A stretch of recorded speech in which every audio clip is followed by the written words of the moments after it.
Welcome to the Banker Lamp. Please enjoy the video. You'll start by preparing the external drive and Mac security. First, connect a fast external SSD or HDD via USB 3.0/Thunderbolt and format it as apps in Disk Utility. This ensures compatibility and performance. Next, back up your internal drive. Don't skip this.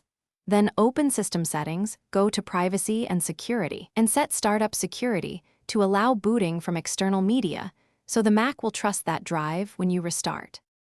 Once the drive is ready, download the same Mac OS installer you need from the App Store or Software Update. Run the installer and when prompted, choose the external drive as the installation destination. This is crucial to avoid overwriting your internal Mac OS. Follow the on-screen prompts, agree to terms, and let the installer copy files. Make sure your Mac stays awake and plugged into power. Interruptions can corrupt the install. When install completes, the Mac will restart and allow selecting the external disk.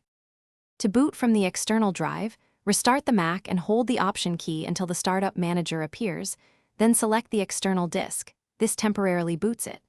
Once booted, test apps, network, and peripherals. To make it permanent, go to System Settings General Startup Disk and choose the external drive. If the Mac won't boot, reset NVRAM power on while holding Option Command PR and check Startup Security again.